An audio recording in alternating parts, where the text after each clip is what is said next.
Let's go!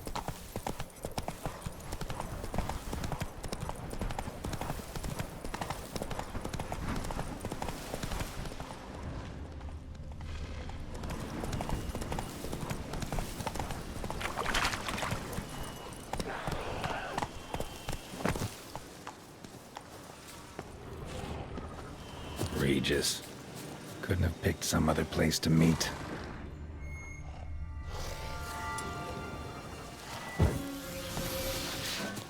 What now, you piece of filth?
Regis!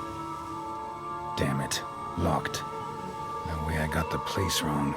This is it. Gotta be. Gotta be another way in around here.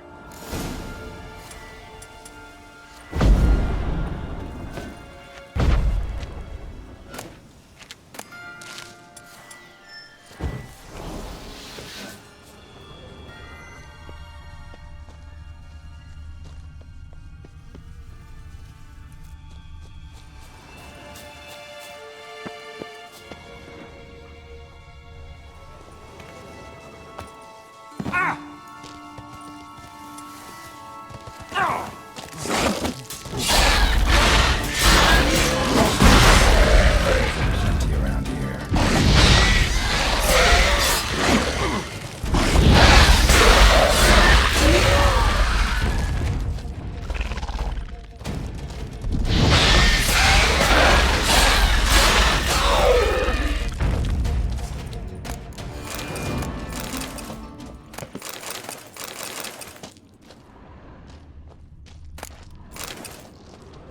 Decaying bones.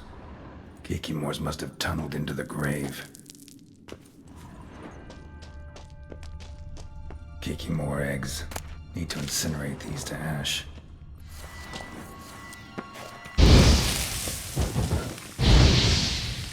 That's some stench.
Agreed to meet a vampire at a cemetery. How much more cliché can you get? Nothing comes readily to mind. Could have left the door unlatched. What of my privacy? I value it rather deeply. Unmolested, especially by unwanted guests, that's my preferred state. Besides, I knew you'd find a way to get in. True enough. Need to find your friend. I'm hoping you'll agree to help. I shall do whatever's in my power. Yet what you want or even need must matter little. What matters is what Detlef wants. If he does not wish to be found, you will not find him. Ever. End of story. Come on. Gotta be some way.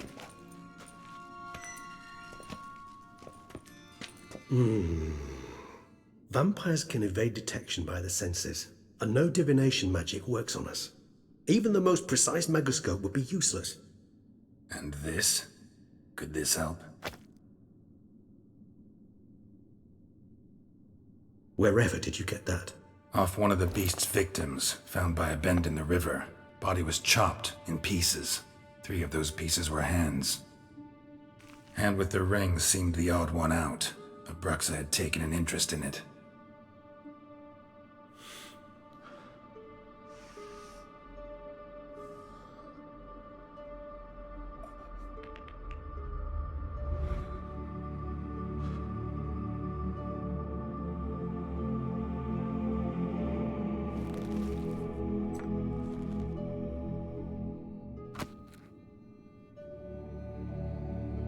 It's Detlef's hand, without a doubt.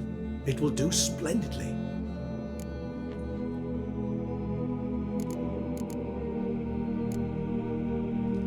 Ring's pretty intriguing. Made of no metal I've ever seen. And the ornamentation. It comes from our home, where we lived before the conjunction of spheres. It's actually mine. I received it from a dear old friend. You might call him a humanist. He saw us vampires as guests here, guests who owe their hosts, meaning you humans and the elder races, respect. Respect? Meaning not to treat us like cattle to be slaughtered for food? Precisely.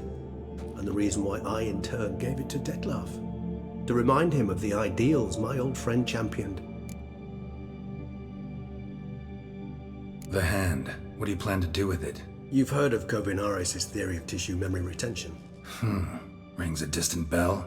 Read about it in Alchemia Oblitera. There's a copy at Kaer Morhen, tattered, nearly disintegrated. But if memory serves, Kovinaris never managed to prove it worked. He did prove it, just never managed to publish his findings. He and I corresponded, you see, after we became friends. Thus, I know he completed his research and performed the first tests. It's complicated, so without delving into details, it is possible to use any piece of tissue to reconstruct what a whole body experienced. How's it work?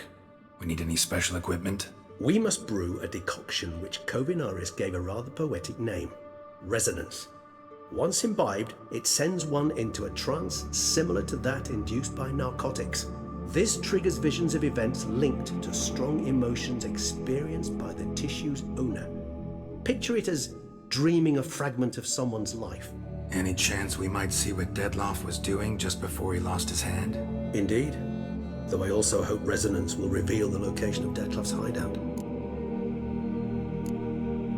Can't you just summon Detlef? You're both higher vampires, there's gotta be a way. If I'm to be entirely candid, there is indeed one. But believe me, we will be better off never availing ourselves of it. It is a last resort. Absolutely. Last resort? The hell? Why? There is a being who can summon Detlef. Possesses the authority, even the power, to force him to appear in a given place. But the very act of contacting this being, well, it's akin to walking a slack line extended over a chasm filled with molten lava. An exercise as perilous to me as it would be to you. A risk I'm unwilling to take. I beg you, let's do it my way. It will be both quicker and easier. Kovinaris spent half his life proving his theory. Wild guess. Making a dose of resonance won't be easy. You guessed correctly. In addition to Detlef's tissue, we shall need a powerful occipital lobe stimulant. Effectively a poison, to make one susceptible to visions. Well, got a few ingredients to choose from. Unfortunately, all are pretty rare. There's Mamoon glands, but closest ones I know of are in Vizima. A spotted wight saliva would also serve, but they were cold to extinction over a century ago. Could go with a kobold's eyes, but the creatures are sentient. Rather not gouge one's eyes out. Given that we lack the time to sleuth this out ourselves, permit me to summon some help.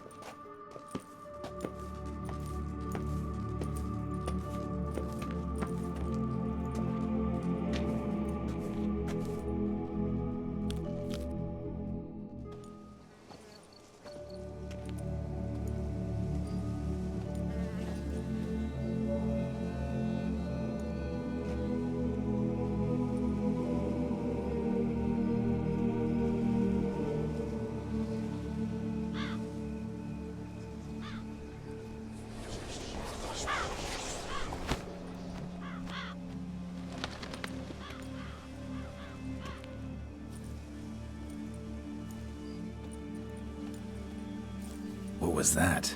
A raven? Rather a common sight at this latitude. Very intelligent fowl. I asked him to look for the creatures you mentioned, him and his brethren. Perhaps they'll find one in the area, and I would hazard that a flock of ravens will spy any said creature faster than a solitary witcher would, with all due respect to your skills, my friend. It will take them some time, nonetheless, so perhaps you'd care for a snifter of mandrake.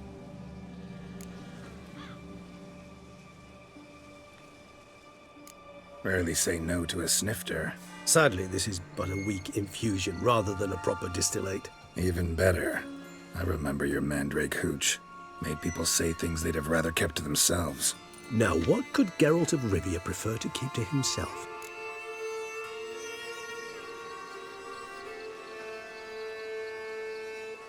So, think you've set a nice little trap for me?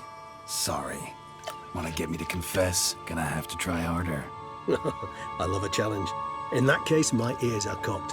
What must I do? How about you get the ball rolling? Reveal one of your secrets.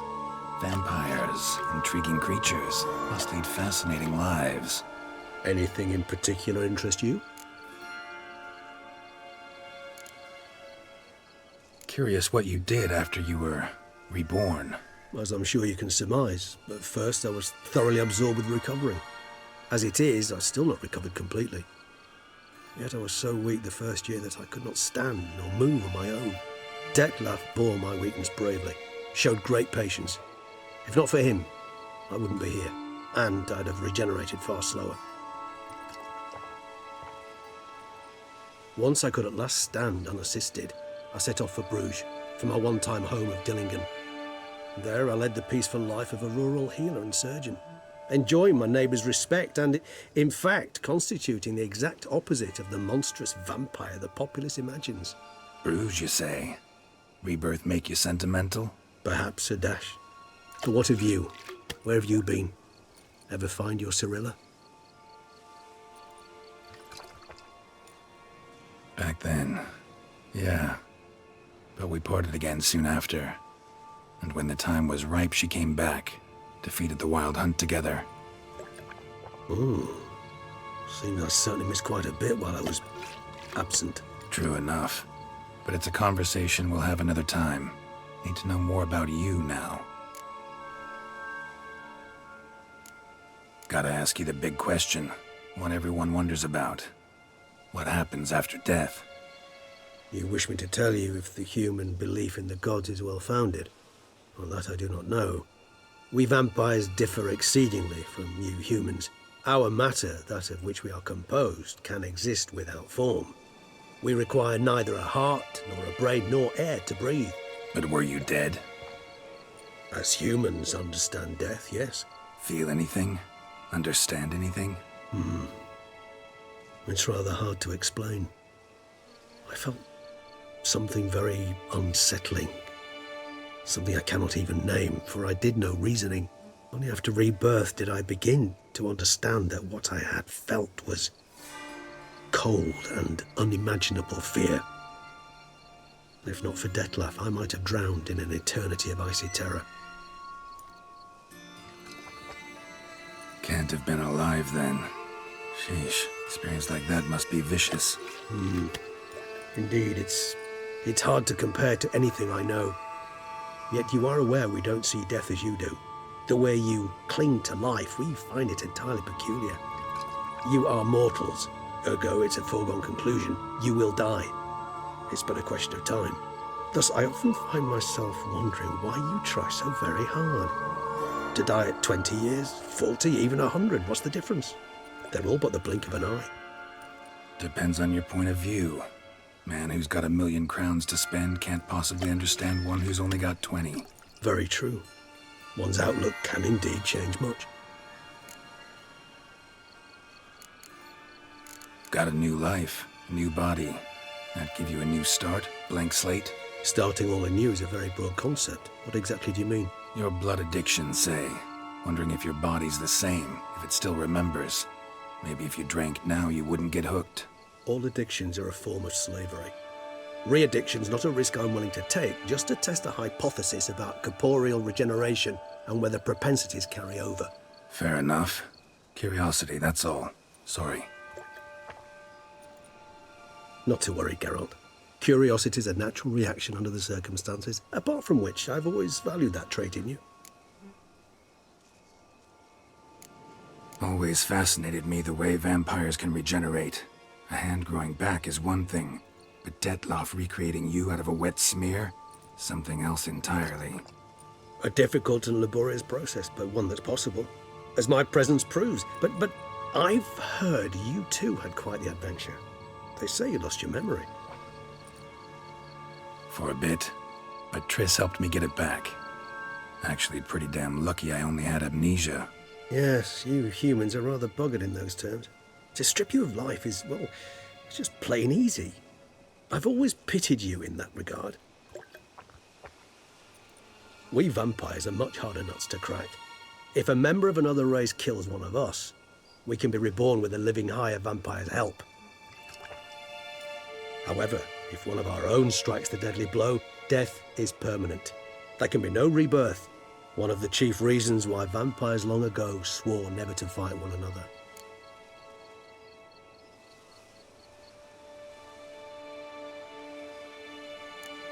All right, give you one question. What do you want to know? One question to ask one as fascinating as you, Geralt. Cruel parsimony, I'd say, but I shall do my best to make it count. If you were to die and be reborn as I was, in your new life, would you choose to be a witcher?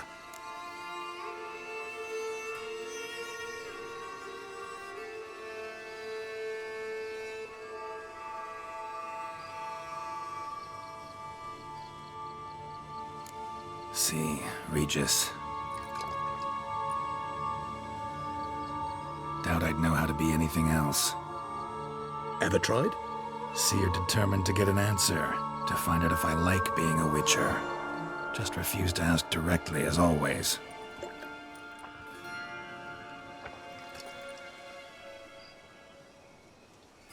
I like being on the path. I like picking up a lead, a trail. I like the tension right before a fight. And nothing gets my adrenaline flowing like battling a beast. Even gotten used to people treating me like a freak, an outcast. Yeah, not something I think about much, but I like being a witcher. Thank you for being honest. Honesty is an attribute of the truly brave, and thus a privilege of the very few. Still no sign of your winged friend. Sure it understood what you wanted? Dead certain. Let's wait a bit longer. It'll return soon, don't doubt that for a moment.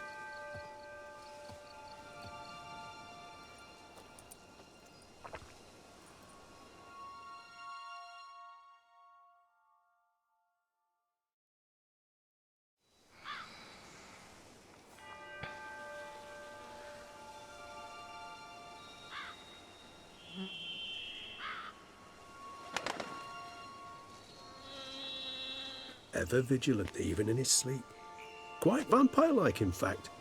Are you absolutely certain they don't administer a few of our genes during the trial of the grasses?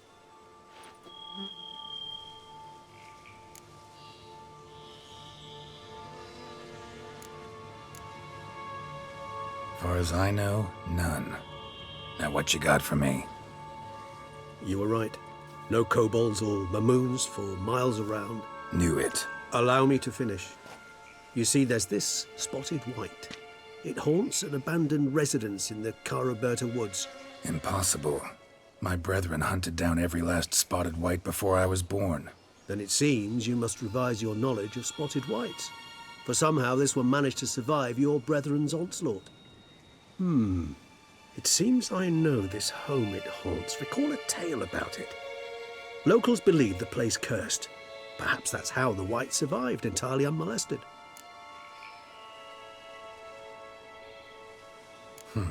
Know anything else about this curse? I don't recall much in particular. Really don't attach much importance to such things. It was mentioned to me as an anecdote, no more. Come on, search your memory. Something, anything could be important. I believe it had a relation to hunger, or, perhaps greed, rapacity. Someone was punished for something. Textbook definition of a curse, pretty much. Sorry, Geralt, I try not to clutter my mind with the details of every far-fetched tale I happen to hear. What are your thoughts? A specimen of a species thought long extinct, and a curse in one place. That a coincidence, or are they related? Ah, professional curiosity. Personally, I've nothing against you delving into this dilemma, but please remember we need the wight's saliva. Nothing beyond that. Wights rarely appear in the woods, even less likely to find them in abandoned human homes. They inhabit remote wildernesses, old abandoned cemeteries. What's your point? This might not be a spotted wight after all. Your little helper might have made a mistake. I sincerely doubt it. Ravens are devilishly intelligent creatures, and they've highly developed observational skills. What exactly did they observe? The area around the estate, it's covered in spoons. Spoons? Spare me the skeptical smile. I'm but the bearer of this news. Or perhaps this spotted wight is a hoarder. Or the spoons are somehow related to the curse. Let's do this. Start making your decoction while I go get some saliva from that wight. Uses it in its brews. Do you imagine the wight will simply sell you some? Worst case scenario, I'll bring you its salivary glands. They ought to do as well. For a moment there, I imagined you asking the wight to spit into a vial. Quite amusing as a thought, but the salivary glands will do fine indeed. So, see you later. Yes, till later. I shall start by perusing some tomes. Tomes? Thought you were gonna make this decoction. We require one last ingredient. Alas, obtaining it could prove a trifle toilsome. Thus, I hope to identify a suitable alternative. All right. Good luck. And to you, my friend.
Slow now.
Greetings. Giddy up.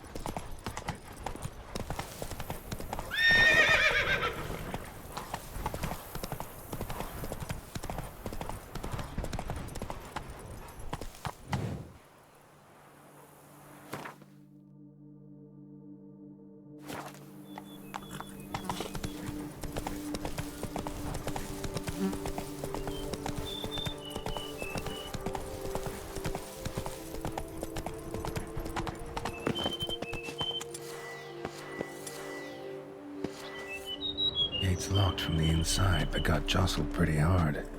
Barely hanging on the hinges.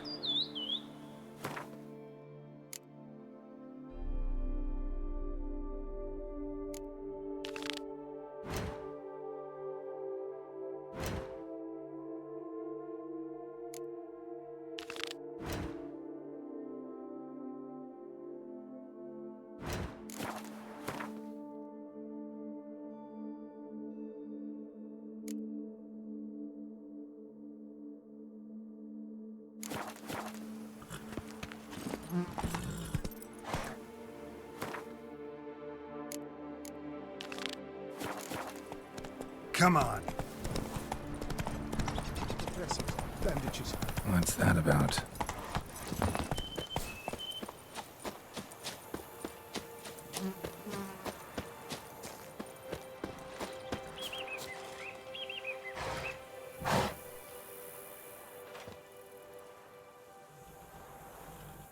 The dressings, bandages, where did I put them? Forget it. Bandages won't do him any good. What? Oh, but he breathed still a moment ago. Breathed his last then. Bled to death. Legs broken. Femoral arteries ruptured. Wound like that, you're dead in minutes. Gods. What happened here exactly? I was rolling through, fully loaded, when I heard screams. This one crawled towards the road, then drooped to the ground, lost consciousness. I jumped down to help him, dress his wounds. Then you appeared.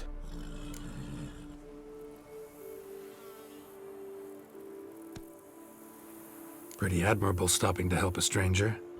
Truthfully, when I saw him, I considered it might be an ambush.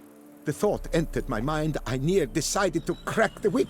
But to abandon a man in need? It's simply not the decent thing to do. Decent enough in many other places, believe me. Before you go on, clean your hands thoroughly and burn your shirt. Might also want to rub some thyme on your body to be sure. Smell of blood might attract ghouls otherwise. Who might you be, precisely? A witcher. Oh. Do you expect some beast might have killed him?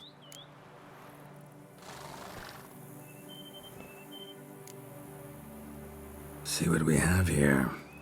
Legs broken, but cause of death's the wound. Small but deep, edges unfrayed. Either a thrust weapon or a thick claw. Maybe a wyvern's. Tough to say, and... breastplate's unusual. dented. It's got a patina. An antiquity, I believe. I deal in these things, so... what's puzzling is, why did he don it? Not likely to learn that from him. Now to figure out where he came from. From that house, I'm assuming, but need to investigate. Got some work to do. So long. Wait, I will come with you.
Gotta be kidding. This isn't a garden romp. Whatever killed him's damn dangerous and... And it might still prowl the area, so if it's all the same, I'd prefer to accompany you. So be it. But stay close, keep it down, and don't touch a thing.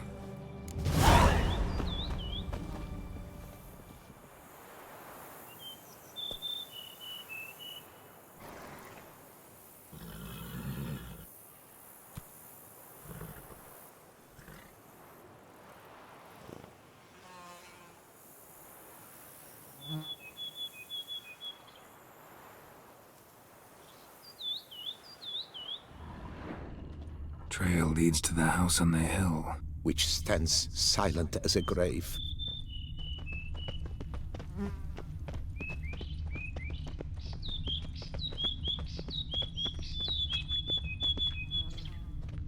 Must have been here he broke his legs. Fell while climbing over the wall. Trying to leave the property probably, after he didn't manage to open the gate.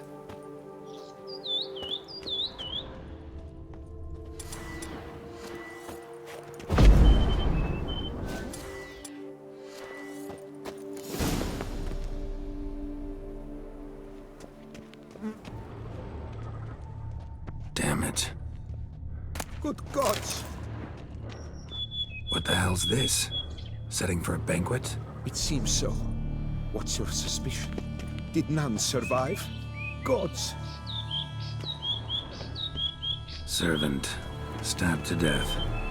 Over a dozen blows with a sharp object. Some post-mortem. I cannot believe this is the work of a man. It was a monster, to be sure. Silver tableware. Elven engravings.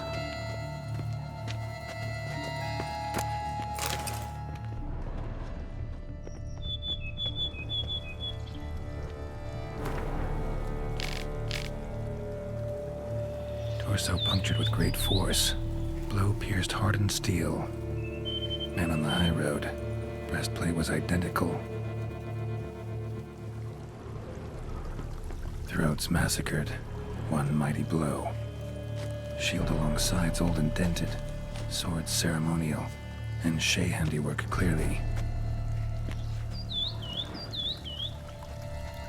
Ceremonial bowls. For little sacrifices? Of what? Please, do not say humans. Burn marks. Something catch fire.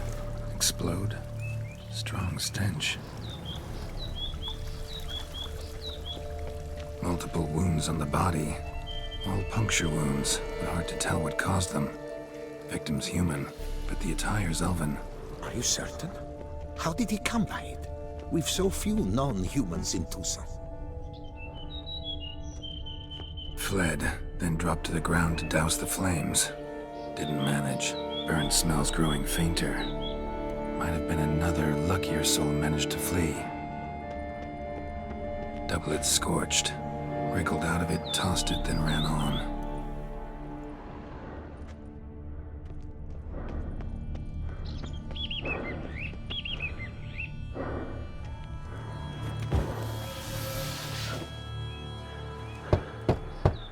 Perhaps there's no one inside after. I know you're in there. Breathing's loud and clear. Open up. We mean you no harm.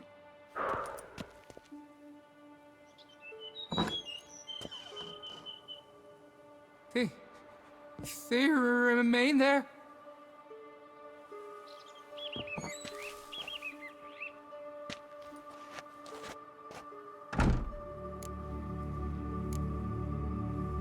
Listen, I'm a witcher. I'm here to help you. But if that's gonna happen, you gotta answer some questions first. You mentioned them. Who do you mean? Those, I don't know what they were. Spirits? It all occurred of a sudden. We were staging a scene. The death of paying homage. There was a flash of light that blinded me completely. I heard cries, though saw nothing. Then felt my own robes were in flames. I broke and ran, threw off my doublet, leapt in here and shut and locked the door behind me. They pounded on the door. I thought they would get through. I thought I was done for, but in the end, it grew calm. Who are you exactly? Durant Faucher Plamondon de Savaran, Lord of these lands, and Chairman of the Society of Friends of the History of Tucson. We meet here annually to mark the anniversary of the Elfin Homage. But something like this, why, it's a first. So while reenacting a scene from the past, somehow, unintentionally, you summoned a specter, a Korgorath, or a tube, maybe. What? What now? Best thing? You gotta do it again, of course. Are you mad? Would you have this thing kill us? No, don't want it to kill anyone. Precisely why I gotta do my job. Summon it again, whatever it is, and tend to it once and for all. Durand, think I can reenact the pledge? The giving of homage, alone? It was a great, momentous event. The surrender of Tucson's last elfin king. You will need at least 3 individuals.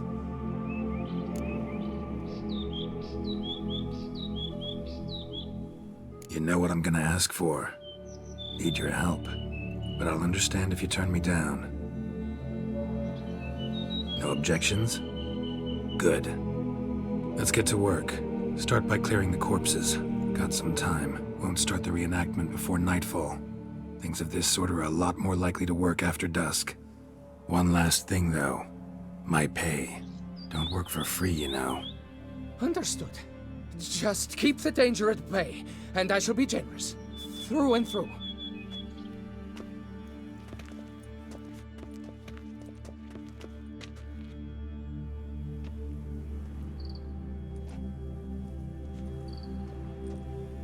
I will stand, or rather, sit in for King Ludovic, upon the elfin throne, while you, Witcher, will play the Enche ruler. We must don the costumes. All must be just right.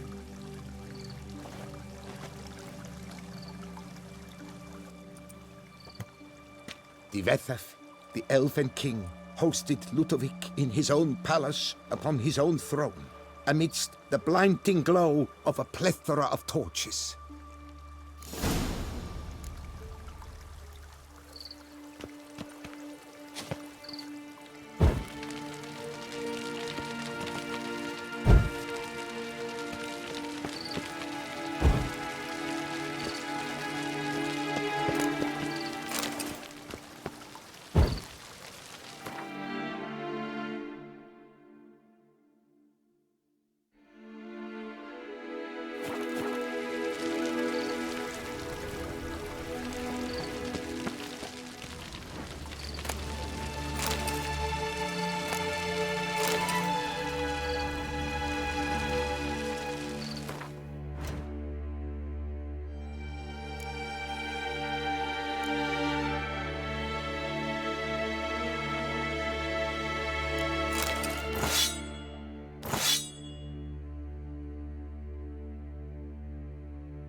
Divethaf laid at Ludovic's feet a loaf of binnen and elfin bread, thus granting humans rule over seat-yielding lands.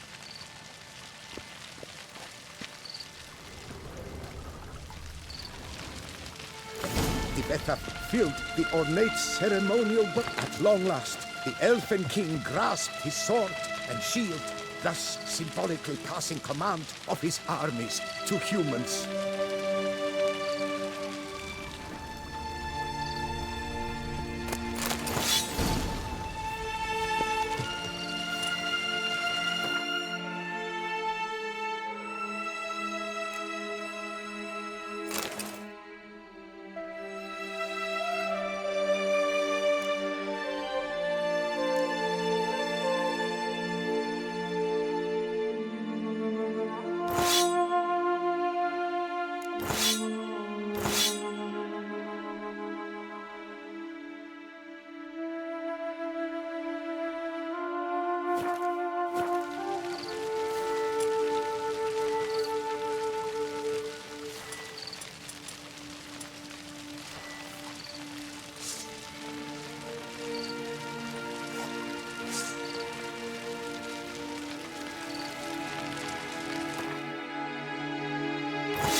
Elfin King, erect in his pride, drew his blade and dropped to his knees, thus acknowledging his final defeat. Don't interrupt. Ludovic then spake. I accept your allegiance and shall return in 1 year's time to... Ah! Look! Look! The statues! Impossible! God's mother!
The sculptures, they came alive.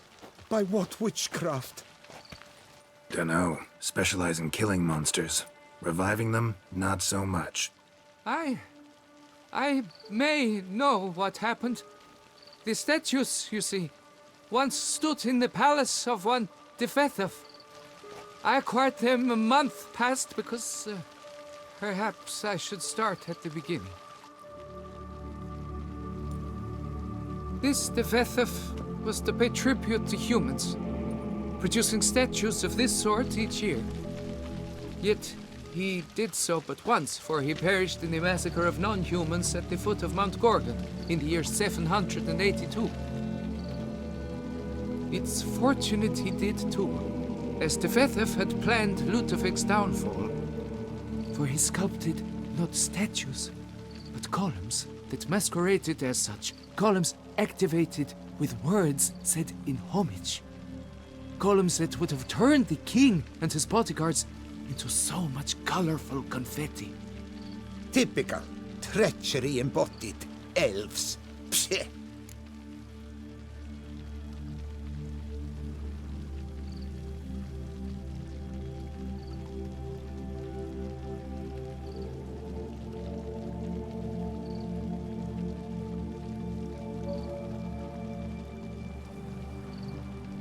You're no better. Elves were just defending their territory. You humans took it, but you still weren't sated. Had to cut the elves down, every last one. You? What does that mean? You're a man as we are. Yeah, in a way. Just ashamed to have to admit it sometimes. Your words? They're wrong, Witcher. But I'll not let you leave empty-handed. Take this, your reward. Farewell. You do best to leave. Resume your path, master. Here our paths diverge.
go!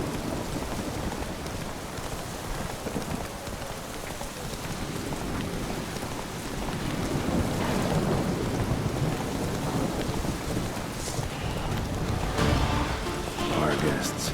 Never a good omen.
Regis's raven wasn't lying.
Get a sense that the spoons are beating out some kind of rhythm, a message, trying to tell me something.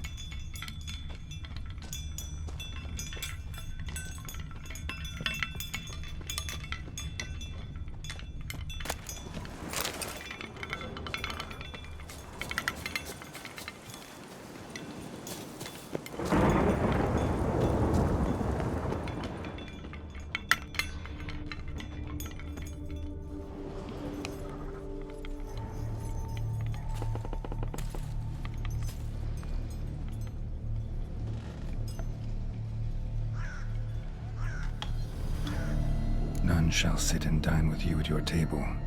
No spoon you have shall say to you, never again shall you wish to spy your reflection in the mirror. Sounds like a curse, all right.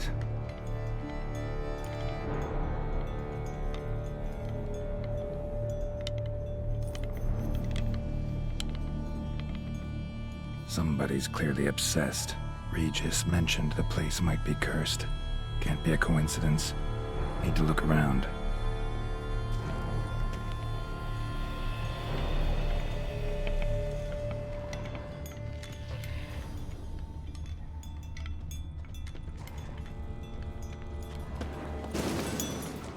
None shall sit and dine with you at your table. No spoon you have shall sate you. Never again shall you wish to spy your reflection in the mirror. What a pigsty. Need to search it thoroughly. Find a way to collect some wight saliva. Wight's obsessed. Real collector. Thoroughbred. Spoon. Pretty ordinary. Maybe a little old. Spoon's incredible. The craftsmanship. Must have graced a rich man's table.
She was changing into a monster. Recorded it in her diary. Poignant.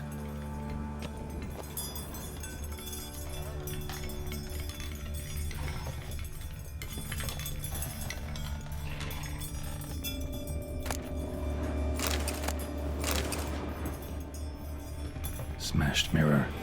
As if someone couldn't stand to look at themselves. The monster. Journal's author, maybe? No spoon you have shall sate you. Whatever lives here treated that literally. Still searching for the right spoon. Another spoon.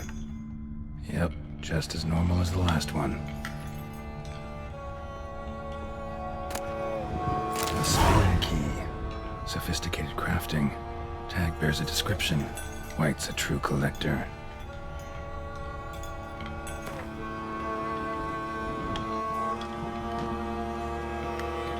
Wight's obsessed. Real collector. Thoroughbred. None shall sit and dine with you at your table. No spoon you have shall sate you. Never again shall you wish to spy your reflection in the mirror. Skeletons. Doubt they came here willingly. This have anything to do with the curse? None shall sit and dine with you at your table. It'd make sense. Right arm bit right off. Teeth all knocked out. Somebody tried to force feed him. Broken neck, indentation in the skull's lateral surface, smacked in the head with something heavy.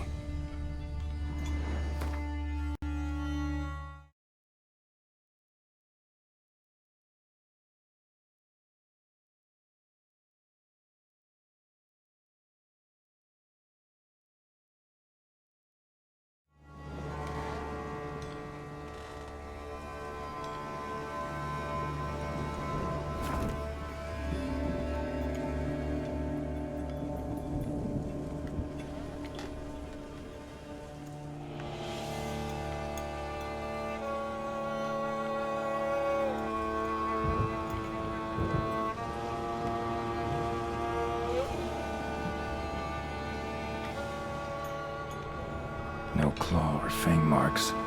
Probably choked to death.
Woman's name scratched into this wooden spoon.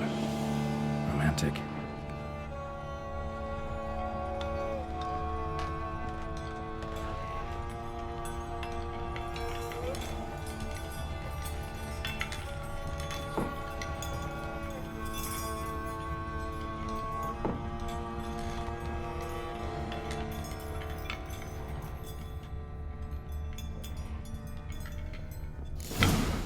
Actually does seem like a wight's lair.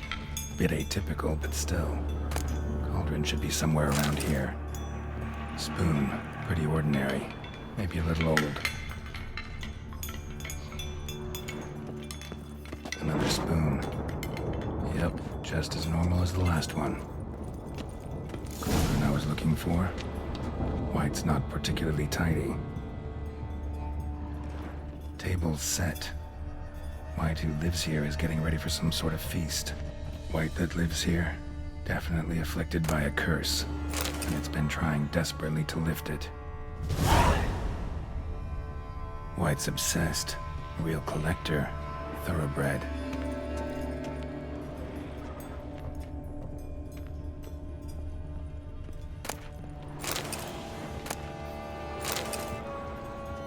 Cauldron's empty, unfortunately. Regis needs some brew. I'm afraid he won't get that. No choice but to hide and wait for the saliva glands and their bearer. Need a spot that'll let me observe the cauldron.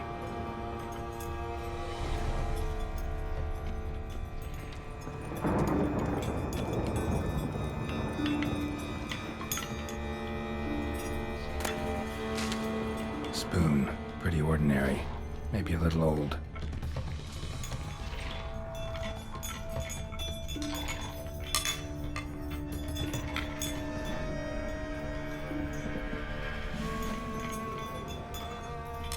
Another spoon. Yep, just as normal as the last one. Wight's obsessed. A real collector. Thoroughbred.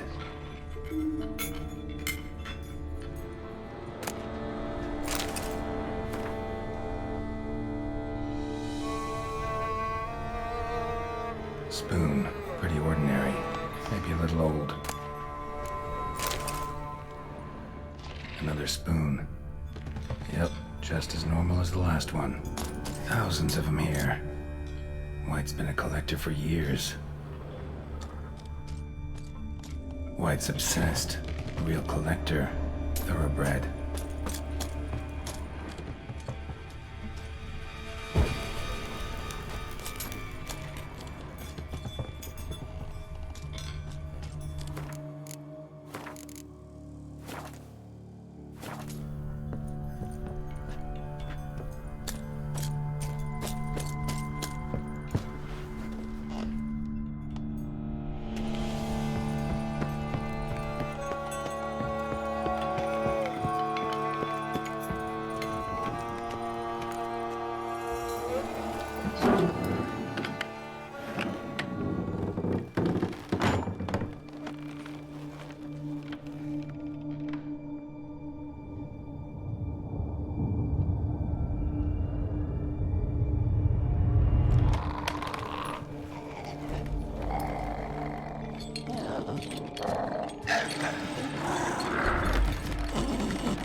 Not gonna hurt you.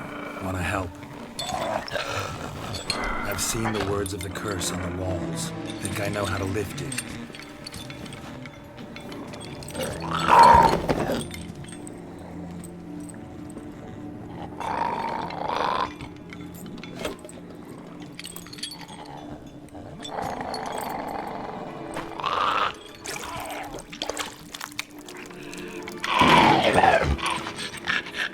Tried to bring folk here, convince them to sit at the table with you, right? Well, I'm gonna be your guest now. Your willing guest.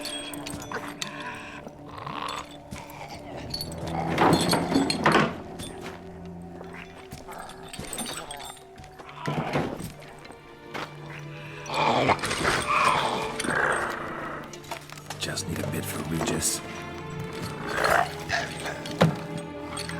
And now we'll tend to you.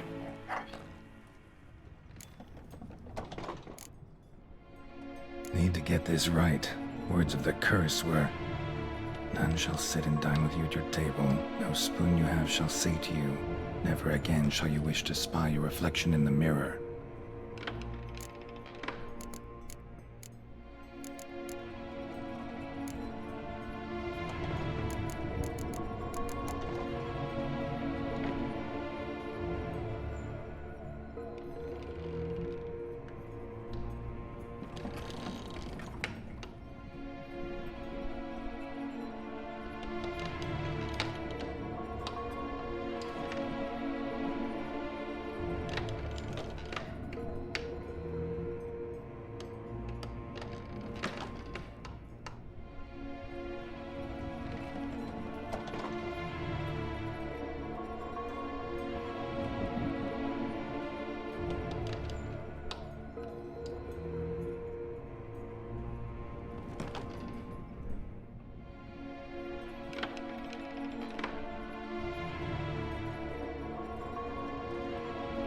Need to get this right.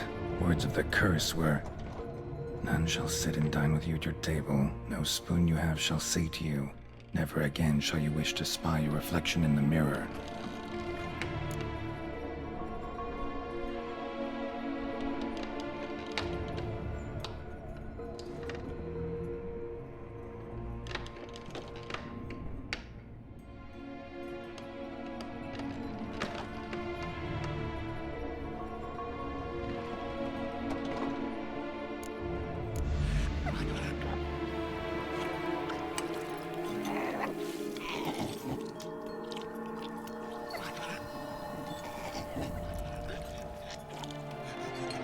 This isn't right. I missed something? Listen, gonna stand up real slow.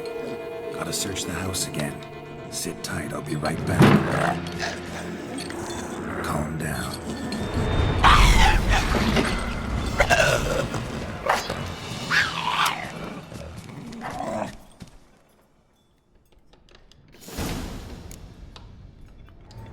Damn it, didn't work. Eat that vile stuff for nothing. Got the brew for Regis at least. Can't do anything for the wight though, except cut it down.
We can't use spoons.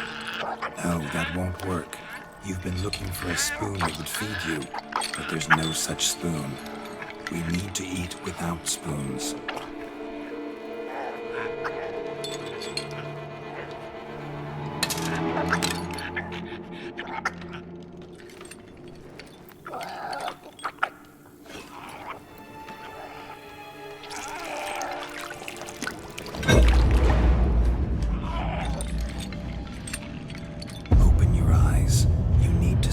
Likeness.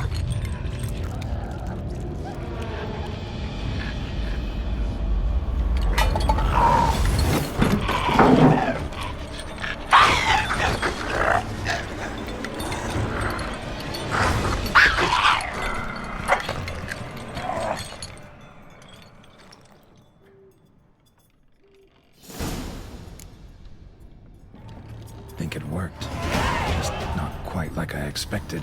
Need to see what happened to the wight. Won't be hard to find given its stench.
Easy, not gonna hurt you.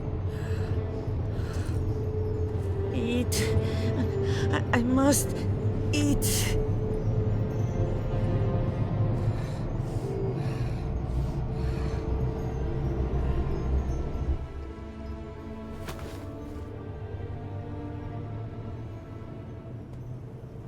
I'll take you someplace safe.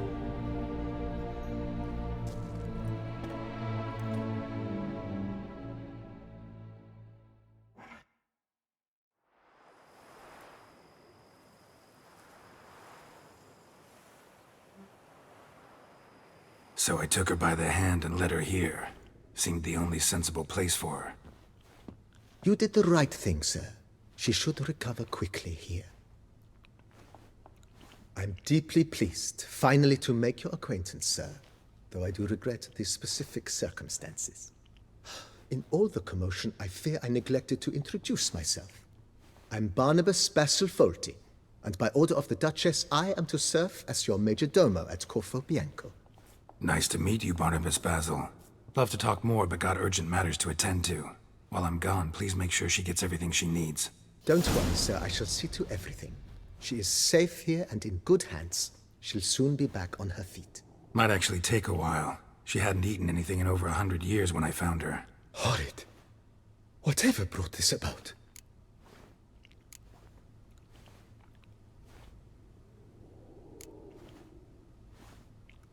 Told me her story on the way here. Her name's Marlena. She was once the very beautiful and proud heiress to the Trastamara estate. One evening, when she was holding a banquet for friends, a beggar came to her gate seeking alms. He had a bowl and a spoon with him. He sat outside her fence and waited. I've heard of the custom. An ancient rite of hospitality that obliges one to give food and drink to such a guest lest he depart hungry. To neglect the custom is to bring great misfortune down upon oneself.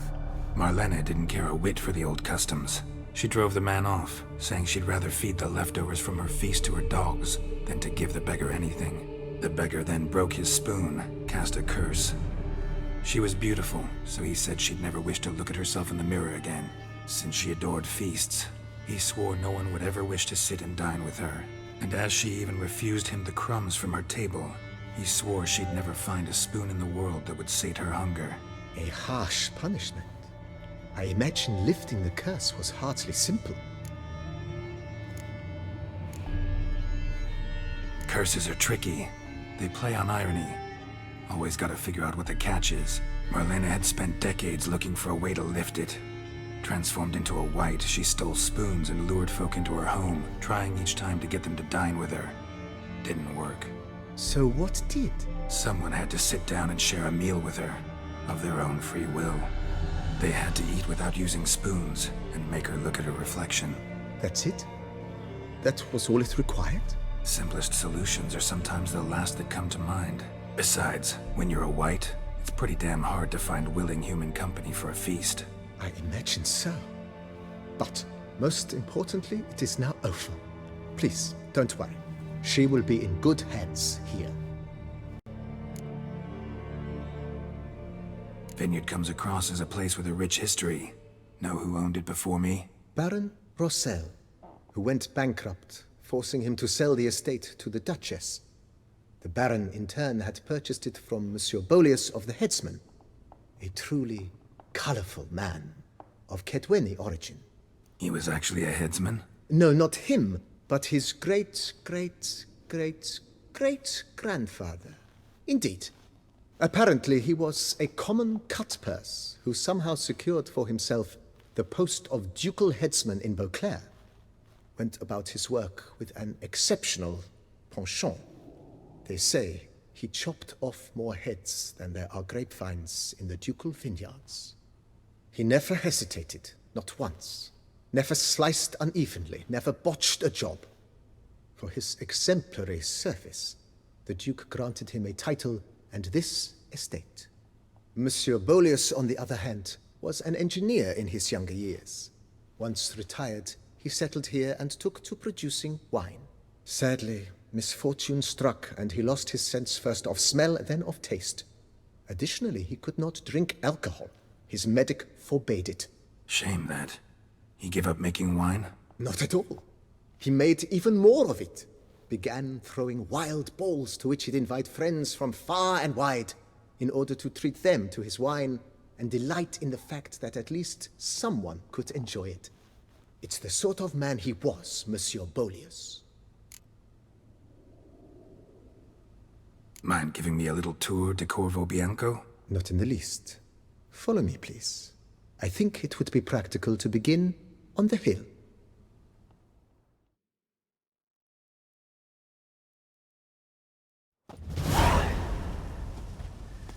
Behold, sir, your estate in all its splendor. Pretty vast. Indeed. And now, sir, allow me to show you a handful of interesting details. Follow me, please. Been a major domo all your life? Yes, I come from a long line of major domos. My father was a major domo, as was my grandfather before him, as was my great-aunt. In fact, she was the one to start the tradition. Great-aunt? A hard woman. It is said that already as a child, she knew where she was going and went there. When she arrived in Beauclair, she signed on as a chambermaid at one of the vineyards, then slowly worked her way up to Major Domo. She dragged the rest of the family up the same path.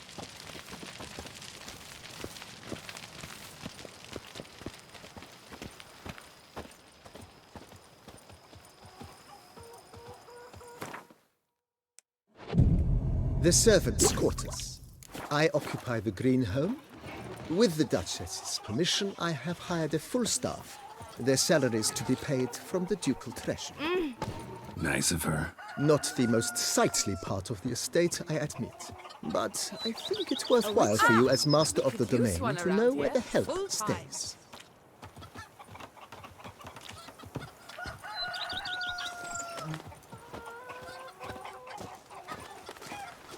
A witcher. We could use one around here, full time. Baron Rossel ordered the vines in this part of the estate uprooted and olive groves planted in their place. They look beautiful, especially come spring. Don't look at all bad now, either.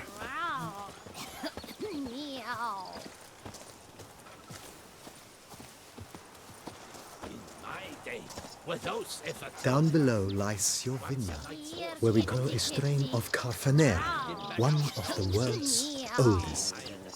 Aged in oak barrels, it provides for an exquisite wine with distinct blackberry, wild cherry, plum, and cinnamon notes.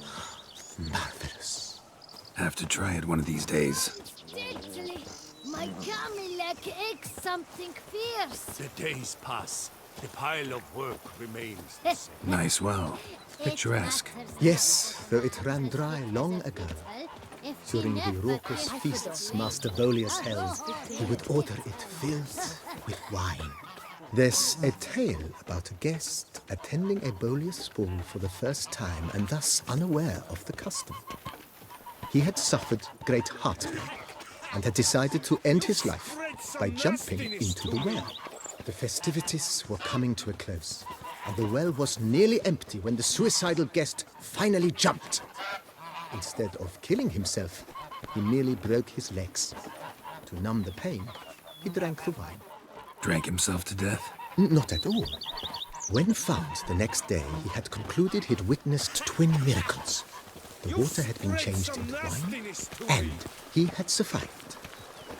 He retired to a monastery in the Dragon Mountains and began preaching the wisdoms of Lebioda. Heard of our wines?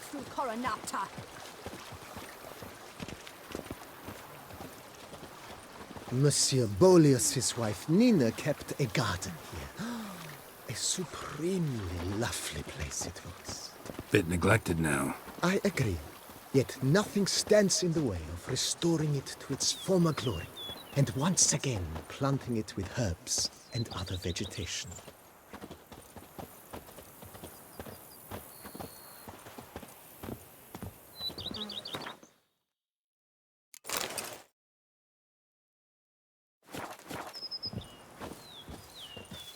Madame Nina planted diminutive, delicate flowers and herbs here.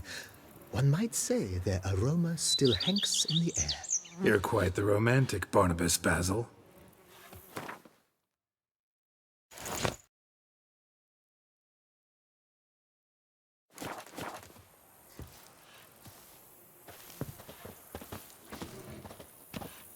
A man dare not down some red is a man whose wife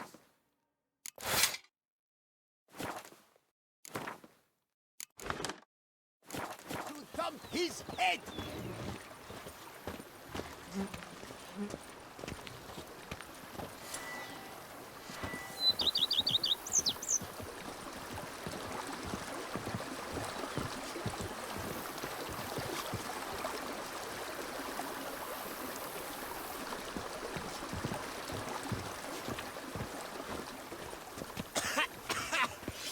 You've spread some nastiness to me. This served as an additional wine cellar in years of plentiful harvests. Bit of work and it'll make a fine stable for Roach.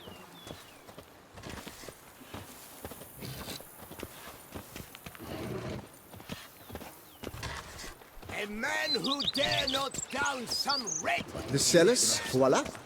During Monsieur Bolis's time, wine was kept here, but Baron Rossel used it to store olive oil as well. I took the liberty of cleaning up the mess, which... I made while fighting the Bruxa. Thanks, Barnabas Basil. Appreciate it. Days pass. The pile of work remains the same.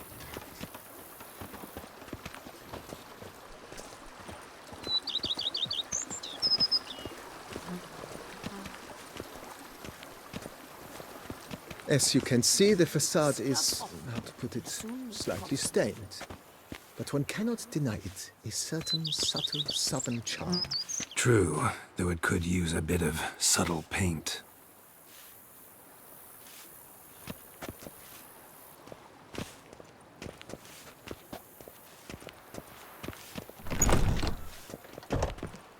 Scrub off.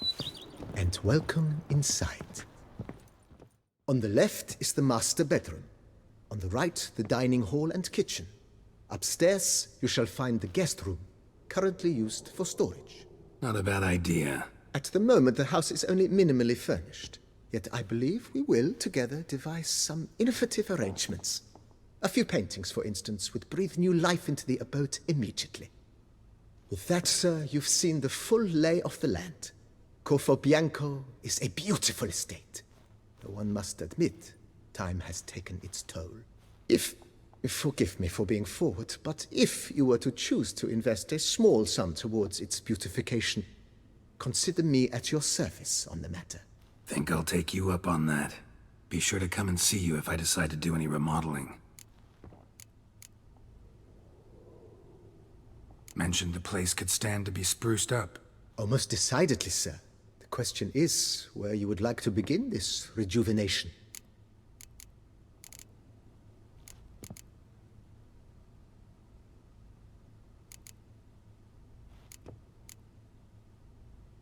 Got these spacious grounds. But maybe it's time to make them more... useful. Oh, yes! We certainly should. The way I see things, given your trade, sir, you would be wise to put in a grindstone and an armorer's table. A good way to start things off, don't you think?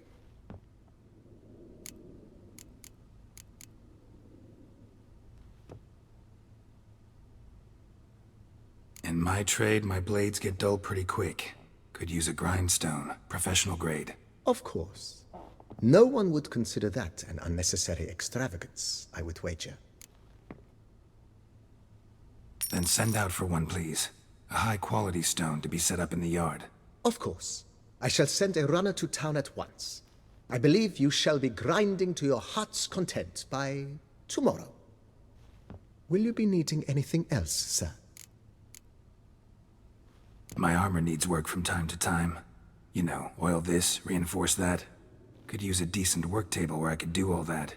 Admiral Rompali once hired a specialist who made the finest armorer's tables this side of the Yeruga. I will contact him at once. Know what? Might not be the best time to lay out that kind of coin. Let me sleep on it. Ponder the notion however long you wish, sir. I am at your disposal always. Let's put a pin in this for now. Remembered I have some urgent business to tend to. Not the slightest problem, sir. I am here to serve whenever you desire.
weren't.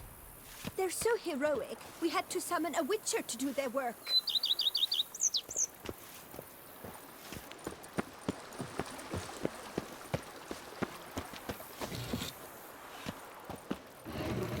But a few drops of wine, and lo and behold, is he better?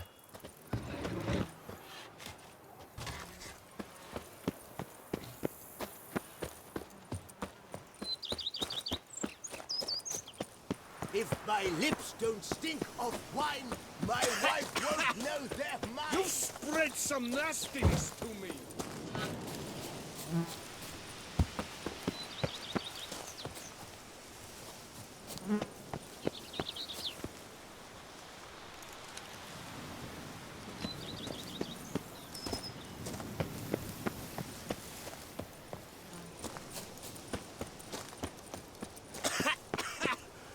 You've spread some nastiness to me. The Dutch is small, but do you know any who's not heard of our wines?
Drops if you ride it. Gallop.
Think your friend's hand will make for a nice broth? You've clearly honed your sense of humor.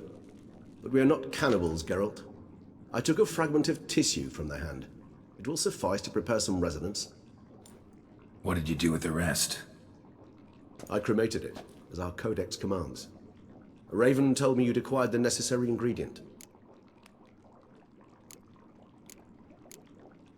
Pretty helpful creatures. Calling them often? I try not to overdo it, but they can be so useful. as they were now, when I merely needed to be sure I could arrive in time should things go sour. Managed fine alone, but thanks for the thought. Gonna need much longer to finish brewing resonance? Mentioned a last ingredient, too. What about that? That, I fear, might prove troublesome. You see, to use the concoction to summon the memories of one, the solution must contain the blood of another specimen of the same species. Shouldn't be a problem. I happen to know a higher vampire who should be willing to help. Right, Regis? It's not that simple, I'm afraid. While you were away, I tried my damnedest to identify a replacement, but alas, none such exists. Not sure I understand what the problem is. Can't we just draw some of your blood?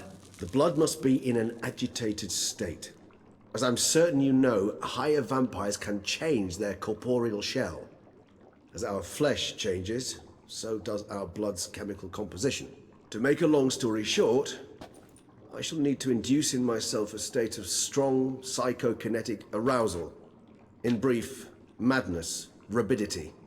And that stands to be very, very dangerous. Dangerous? Why? I mean, you'll still be you, right? True, but I should be highly agitated, in a state of fury. You know better than I that fury cannot be controlled. If you've ever seen an enraged vampire, you know very well that all who find themselves nearby will be in grave danger. How will we handle that? I'd rather not have you lunge at me, claws extended. That makes two of us. But worry not. I've thought it through very thoroughly. Details to follow soon. All right, so what do you want to do? We shall visit Teshamudna, an ancient vampire estate. There we will find cages suspended in the air. I will enter one, be confined.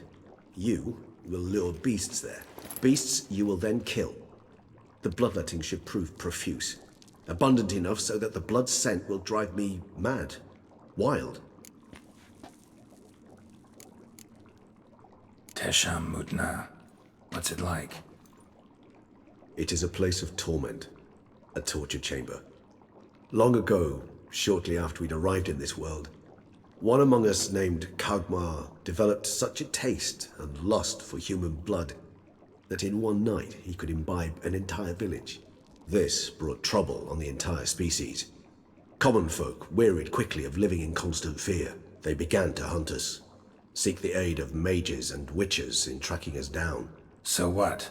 Not like they could ever hope to kill you. But they were bothersome. Forgive the comparison, but when did you last enjoy mosquitoes buzzing around your head? In any case, the other vampires decided something had to be done.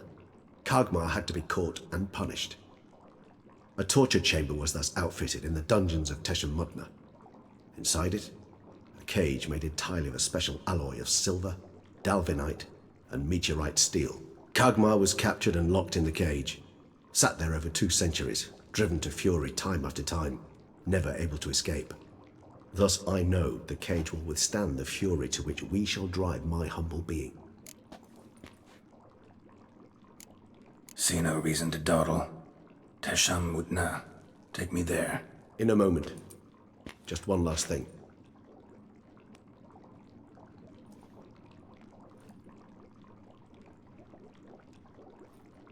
What was that? Blood. Oh, the last favor the Raven did me. I've also taken some Sancurium, a solution that sharpens one's sense of smell. One drop of blood shall smell like a gallon to me now. You crazy? You're a recovering addict. Your outrage warms my heart, Geralt. But you must remain calm. I have no choice.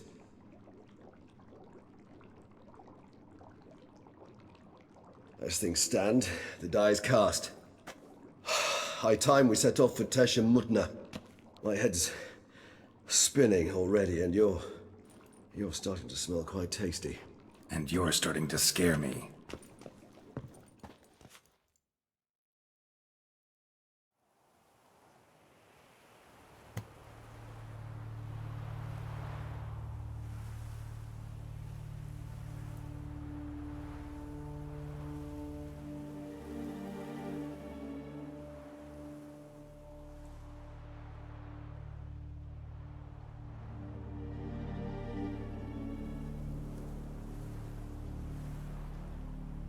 We have arrived. The sacrificial chamber of torture and torment lies underground.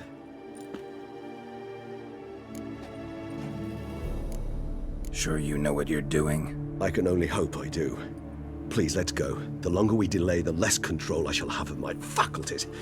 I'd really prefer not to hurt you. You lead.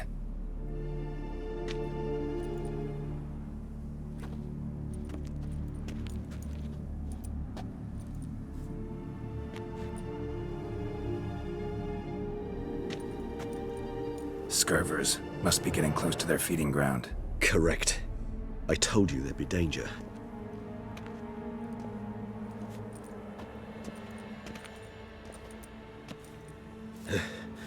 Beyond this wall lies an ancient vampire dungeon. Seen a lot of things in my time.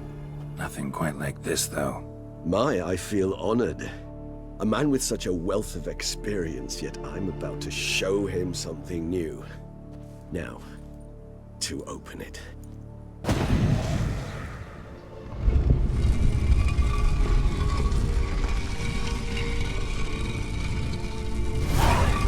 How the hell? It's an ancient form of protection against unwanted guests.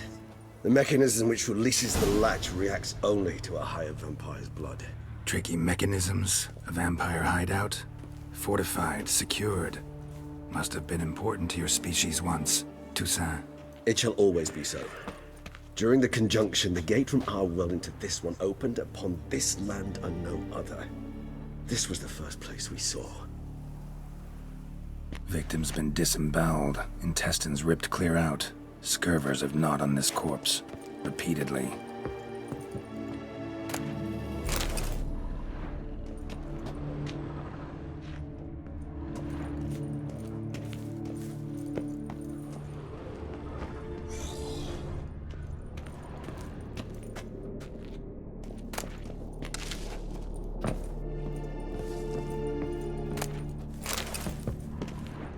It's not far now, Geralt.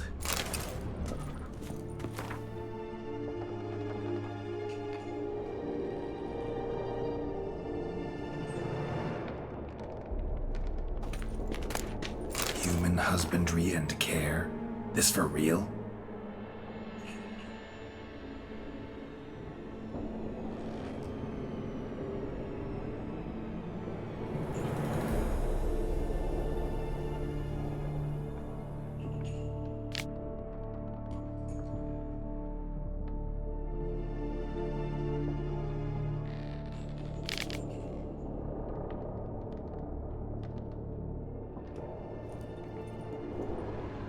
The author observed humans, their behavior, over the many years he spent breeding them. Morally suspect though it may be, it's a thorough survey of the topic. This place. There's evil here. Death hangs in the air. Yes. Great many beings have breathed their last here.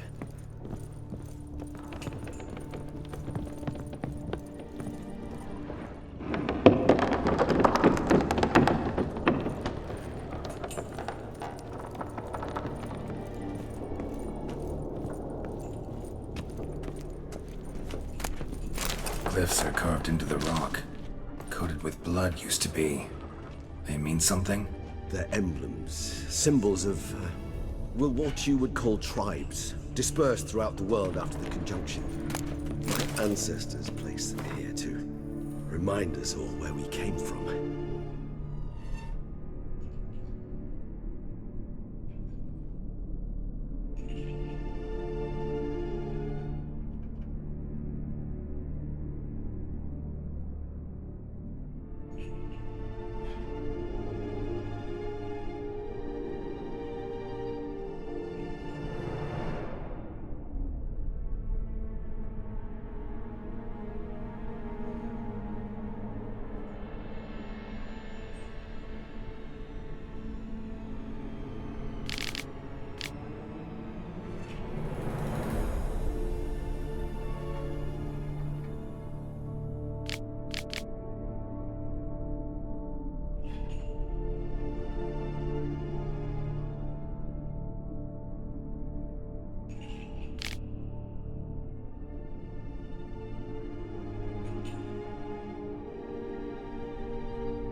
Seems your kind assembled a peculiar little library.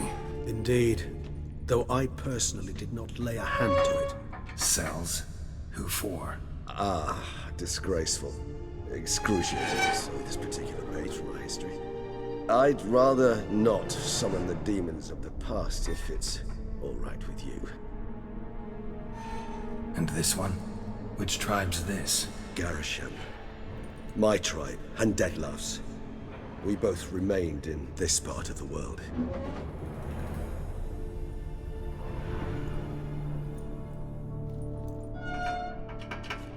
Whose is this glyph? Amaran. They ventured beyond the sea.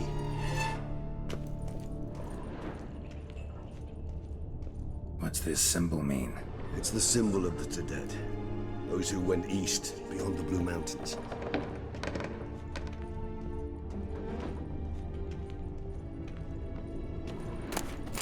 And this one?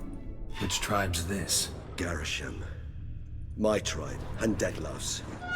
We both remained in this part of the world. What's this symbol mean? It's the symbol of the dead. Those who went east beyond the Blue Mountains.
Charming place.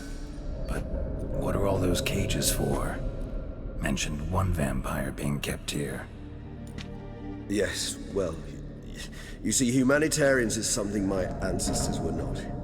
They concluded Kagmar would best be punished if he were tormented with the scent of blood he could not taste. Thus, they also kept humans here. Humans whose blood they slowly let. Kagmar ranted and raged in pain as those humans slowly bled to death. They treated them like livestock. Live bait. I'd like to be able to turn back time, deny it, but alas, I can do neither. Feel shame for my brethren. That is all I can do. Don't take it so hard. Nothing you could have done about it. Let's get to work. Well, that was awkward. Fine. I prepared the bait. Please be so kind and place it, ideally at the tunnel entrances. The scent will spread most effectively then. Place the bait at the tunnel entrances.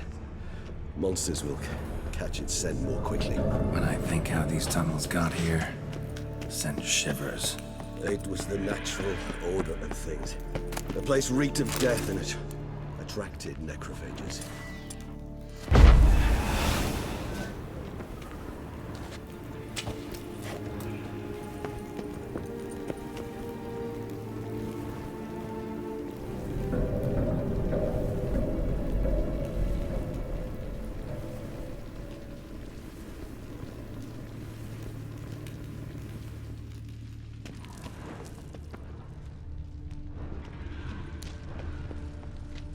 This'll hold.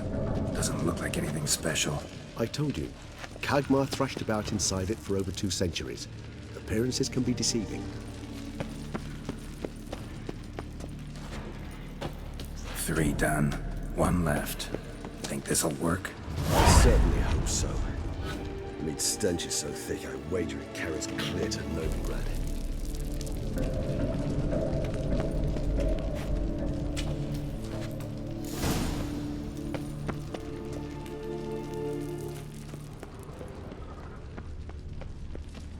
Bait set. What now? I shall enter the cage. You must chain me inside. The bars are made of an alloy that will prevent me from transforming into mist. Kinda thought you wouldn't want to. I shall be in great pain. My sole thought being to stop that pain. I cannot know what I will do.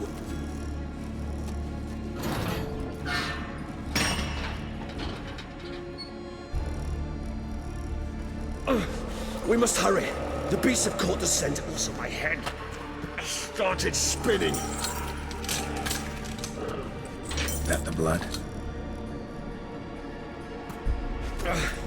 Someone who's never experienced a vampire's bloodlust does not know the true meaning of thirst.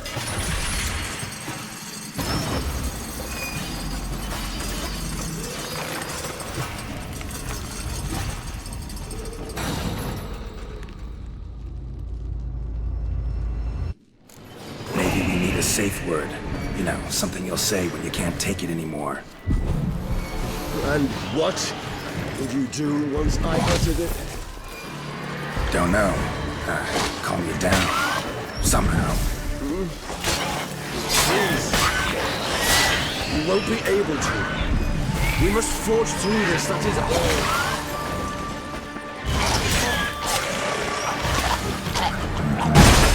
Just smell the blood.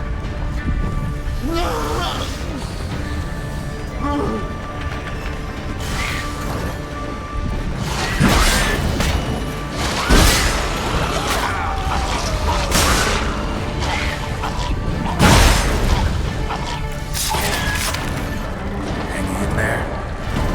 It grows. Yes. I shall overcome. Good, because I can hear more coming.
Need to hang on a little longer. Blood'll dry in a few hours. Scent won't bother you.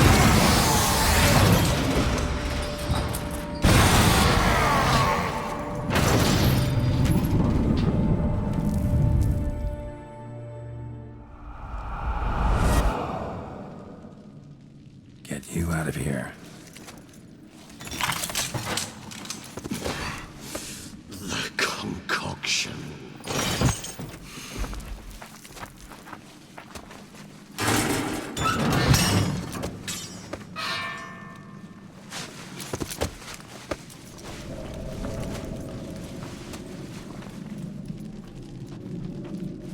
You can't finish it in this state. Tell me how. I'll help you.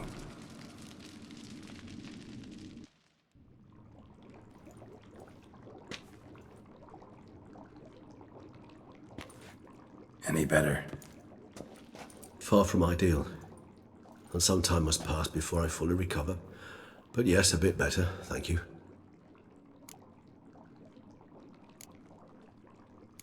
Never expected it to be like that. You didn't tell me. We need not discuss it. But we do. Because if I'd known you were going to subject yourself to torture... What would you have done? Found Dettlaff some other way. I did not wish you to use any other way. Did that occur to you? No, because I thought no being would ever willingly subject itself to that kind of pain. You vampires aren't any different from us in that regard. I told you, the pain is my way of paying my debt. The enormous debt I owe Dettlaff. If I had to do it again, I would in a heartbeat. Resonance. It's ready. Are you certain you followed the formula? The proportions were exact, the brewing time precise. This is important, Geralt. The slightest deviation could cost even a witcher dearly. Relax. Got some experience brewing potions. Very well. In that case, let's begin.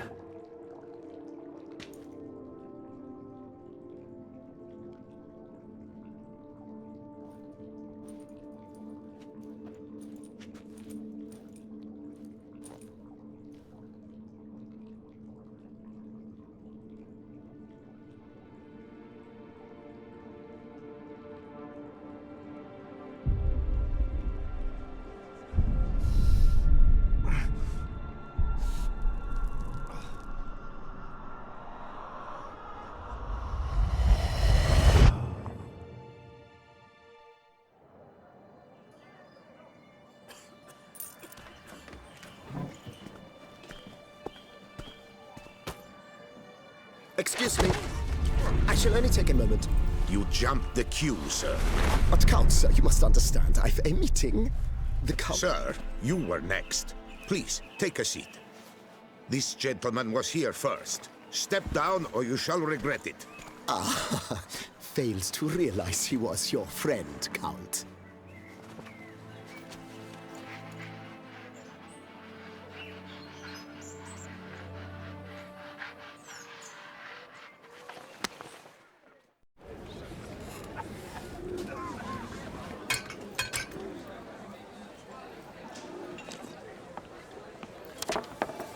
It was then I ordered him to give up his seat and step off the stand. If only you'd seen his face. We got him good, didn't we, Dettlaff?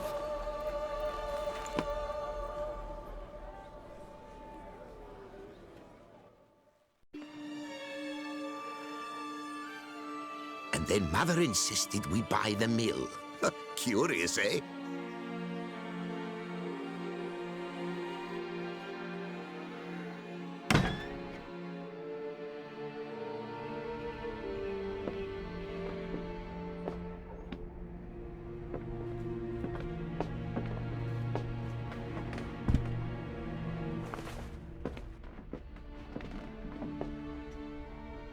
But at least I've a yarn to spin for friends and associates.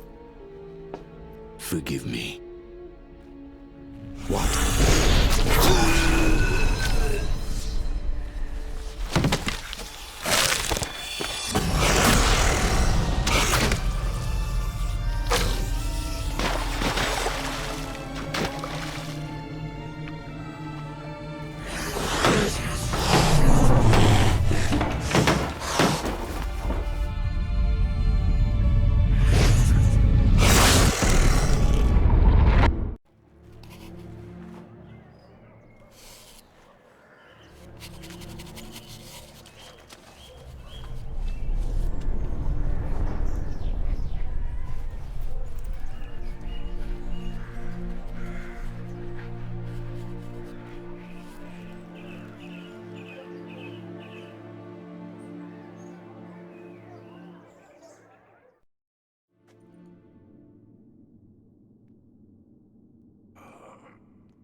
Awake at last. You ride like a squirrel caught in a snare. I'd begun to fear they were death throes, that you'd departed. Sure wasn't pleasant, but it worked. What did you see? Delacroix. His death did not come easy. Seems Detlaff had made friends with him, still killed him, and chopped up his corpse. And he was overcome with fury, remorse, cut off the hand that had committed the murder. Interesting. And entirely unlike the Detlaff I know. See anything else? Saw a moment. Delacroix did something selfless. Was kind to Detlaff. Guess it could have been the start of their friendship. Why the uncertainty? Nothing extraordinary about it. Normal, everyday situation, really. Visions were supposed to issue from strong emotions. Clearly, the situation provoked such emotions in Detlaff. Keep in mind, he did later murder Delacroix. Killing someone who's grown dear to us, it's bound to elicit strong emotion. Vampires are no different in that regard. Did you see anything else? There was something. Showed up twice in the vision. A bootblack stand. Detlaff first met Delacroix there. Went back after the murder, actually. Peculiar. Stand was somewhere in the Port District. And the bootblack acted as if he knew Detlaff. That would be even odder. Perhaps we should have a chat with the lad. Though I would expect no breakthroughs. It's our only lead. I'll go talk to him. Coming with? I shall join you later if it's no trouble. I don't yet feel strong enough to venture out. That's fair. Rest up. Be back as soon as I learn anything.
An illusion.